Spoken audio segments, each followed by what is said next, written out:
Bonjour tout le monde, chers lycéens, chers élèves. Le cours d'aujourd'hui porte sur les registres littéraires. Attention à ne pas les confondre avec les registres de langue ou bien les niveaux de langue qui sont le courant, le soutenu et le familier. Alors, qu'est-ce qu'un registre littéraire? Sa définition dépend essentiellement de l'effet que le texte cherche à produire sur le destinataire ou le lecteur.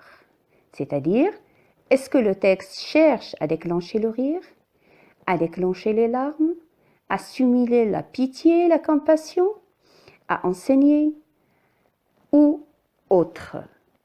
Au dépend de la visée du texte, on va se retrouver avec un type ou un autre. Alors très rapidement, on va passer au premier type. Alors, n'oubliez pas de prendre des notes au fur et à mesure. C'est parti. Le premier type, c'est le registre comique. Ce type peut provenir des mots, de la situation, des gestes, des répétitions, de la manière de dire, des quiproquos et ainsi de suite. Il vise à déclencher le rire, à amuser pour corriger les mœurs et signaler les abus. Exemple de ce type de registre, le bourgeois gentilhomme de Molière. Deuxième type, le tragique. Le tragique exprime la souffrance d'êtres qui sont confrontés à des forces extrêmes, telles le destin, la fatalité. Ils sont incapables d'échapper à leur sort. D'où un champ lexical du destin, du désespoir, de l'écrasement, de l'impuissance, des interjections, les exclamations, les figures d'insistance, l'hyperbole et la gradation surtout. Bref, la visée de ce type de registre est celle de montrer qu'il n'y a pas d'espoir.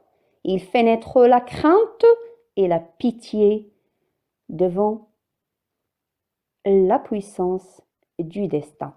On le retrouve surtout dans les tragédies telles la tragédie moderne d'Antigone. Passons au pathétique. Ce type naît de l'évocation d'une situation pathétique comme la misère, la violence, le décès, la maladie, à titre d'exemple. Cette situation fait souffrir le personnage qui se montre faible, désespéré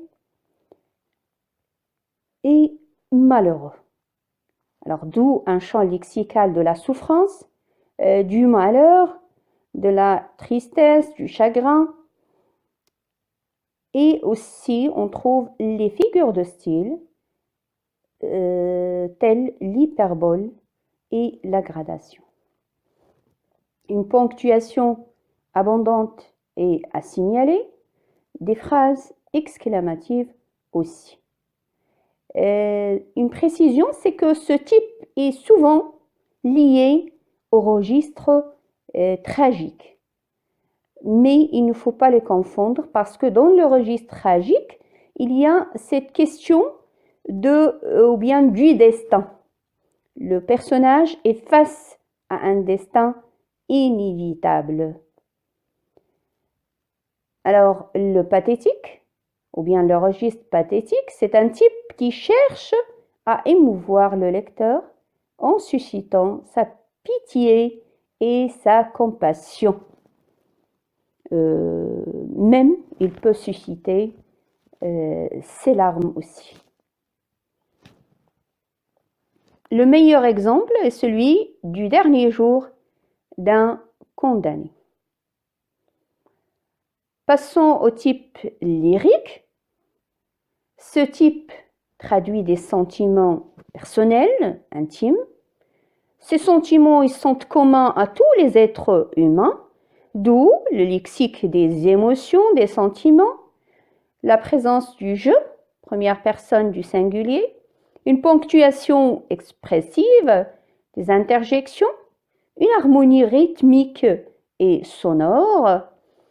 La visée de ce type est celle de partager ou bien d'exprimer des sentiments personnels pour les partager, que ce soit la joie ou la tristesse, le bonheur ou le malheur. L'exemple qu'on peut citer, celui de la boîte à merveille. Après, il y a le registre didactique qui traduit une volonté d'instruire, d'enseigner, et ce par le biais des explications, des conseils, en utilisant un lexique spécialisé, des définitions, des exemples, des raisonnements logiques.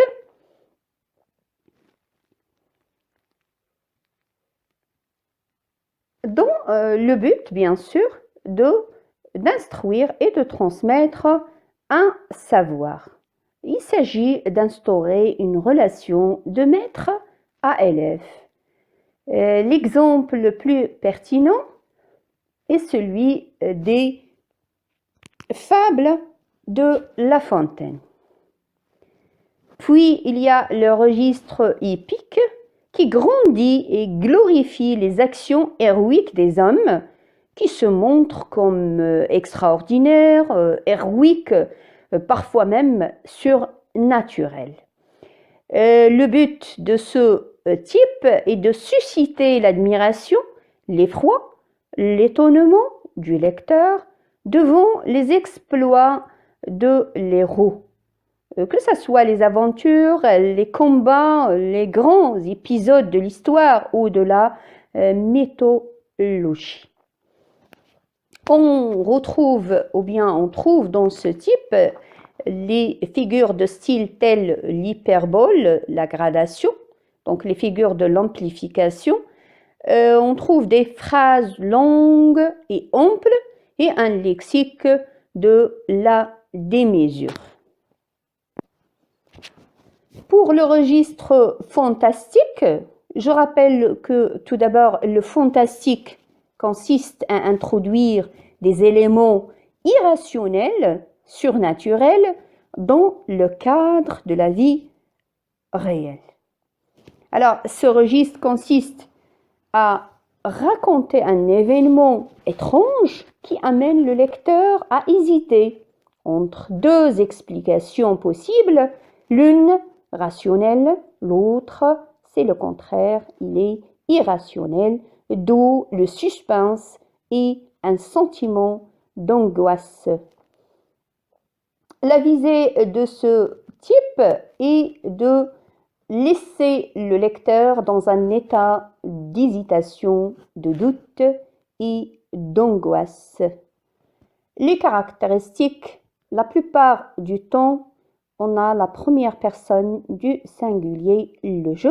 On a un lexique du doute, de l'incertitude, de l'hésitation et un champ lexical de la peur. L'exemple est celui de la Vénus de l'île de Prosper Mérimée. Puis, le registre polémique. Dans ce type, on assiste à une guerre verbale où les personnages échangent des arguments sur un ton vif, voire agressif. Dans ce cas, on a deux thèses opposées. L'une est soutenue, c'est celle qui est défendue par l'auteur ou le locuteur. L'autre est adverse, il est par contre refusé et rejeté. Alors, le texte polémique se caractérise par un va-et-vient entre les arguments et les contre-arguments.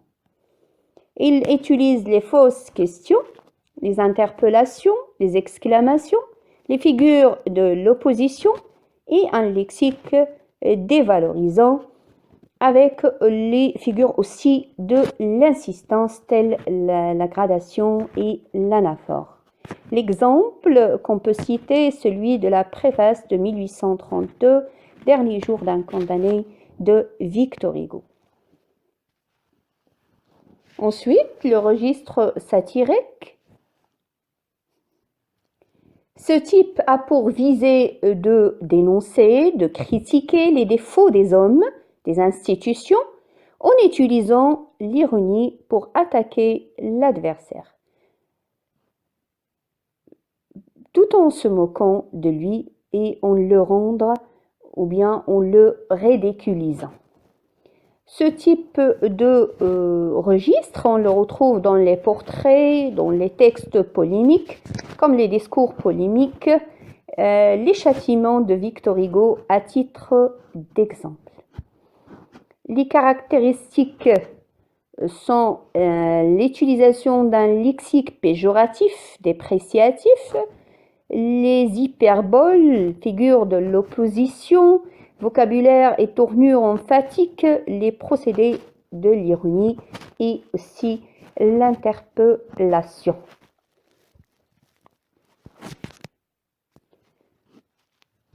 Finalement, le registre ironique, ce type met l'accent sur l'opposition entre ce que l'on dit et ce qu'on cherche à faire comprendre. Il consiste à se moquer des gens ou des idées en faisant semblant d'être d'accord avec eux. Les procédés les plus utilisés est l'antiphrase.